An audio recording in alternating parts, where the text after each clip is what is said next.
Should we play this clip that is now being denounced and has a clip that has launched 1,000 petitions?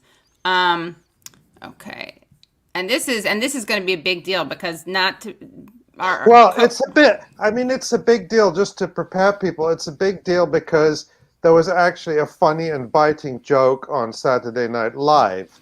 Right. And that in itself is newsworthy, wow. right? Is a major story. So right. Yeah.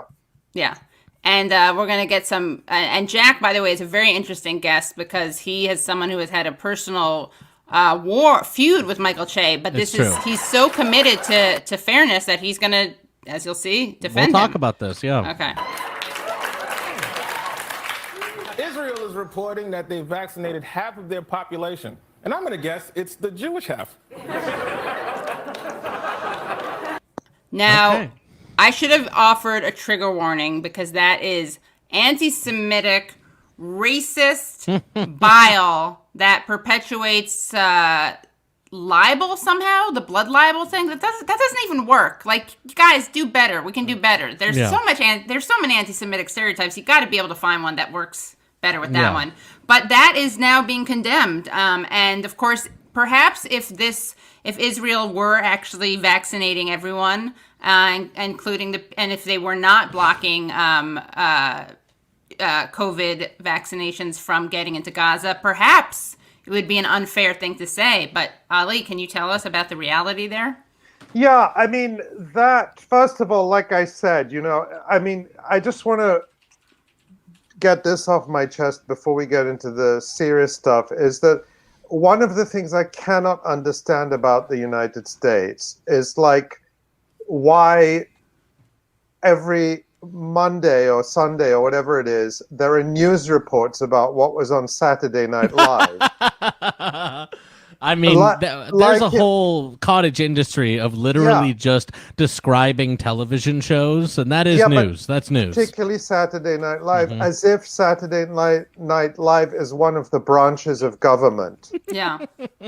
But this is actually somewhat newsworthy because Michael Che's joke there was biting, and the reason that Israel defenders and Israel lobby are going nuts over it and denouncing it as anti-Semitic is because it points to a truth that is pretty unpalatable, which is that you have COVID apartheid in Israel and vaccine apartheid now. And so what is the reality? Israel has been praised by people all over the world. Dr. Fauci, Saint Anthony Fauci has been praising Israel, for vaccinating so many people so quickly. But what's not talked about is that millions of Palestinians, 5 million Palestinians who live under Israeli military rule in the West Bank and Gaza Strip are not being given vaccines, even though they live under the full authority of the Israeli government. The reason we say apartheid is because what is apartheid? It's a system of government where you have two groups of people living under one ruler who are treated in completely different ways because of their characteristics. In this case, it's whether you're Jewish or not. And so you have in the West Bank and Gaza millions of Palestinians who are not being vaccinated. And Israel is actually making it harder for Palestinians to deal with COVID.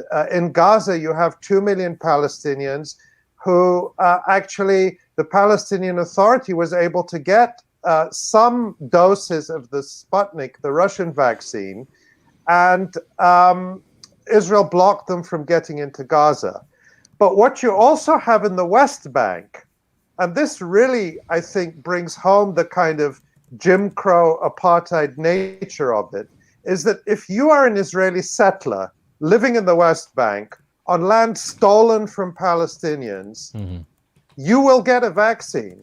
Right. But if you're a Palestinian living next door to that settlement, you will not get a vaccine.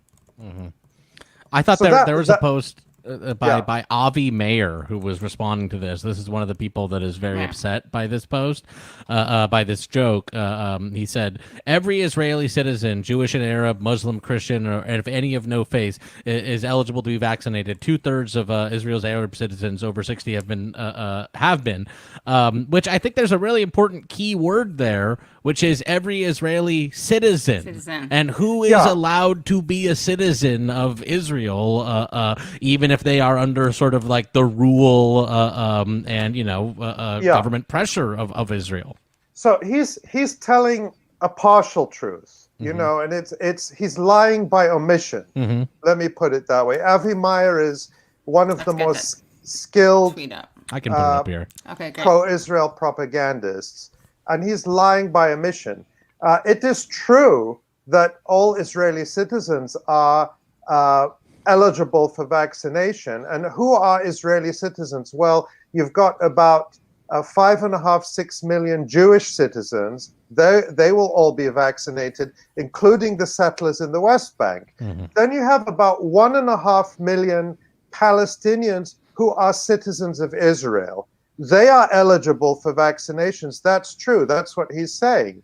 But what he's not mentioning is that 5 million Palestinians who live under Israeli military rule in the West Bank and under Israeli siege and control in the Gaza Strip are not being vaccinated and cannot be vaccinated because they have no independent ability to get vaccines. And we're not talking about here Israel vaccinating Palestinians in the West Bank out of the goodness of its heart. We're talking about obligations Israel has as the occupying power under international law, specifically the Fourth Geneva Convention. The Fourth Geneva Convention comes out of the horrors of the world wars. So it's supposed to be the distillation of the lessons that we have learned from the atrocities of the 20th century and before. And the Fourth Geneva Convention is very clear and explicit that the occupying power is responsible for the health, welfare, sanitation, and hygiene of the civilian population under its occupation. And the Geneva Convention is explicit about the occupying power's responsibility with respect to epidemics and disease. So Israel, by refusing to vaccinate the 5 million stateless Palestinians who live under its military occupation, is committing a war crime. So if Avi Mayer had any decency, which I can tell you from long experience with him, he doesn't, but if he did have any decency, he would be demanding that Israel immediately begin vaccinating the 5 million Palestinians living under Israeli COVID apartheid.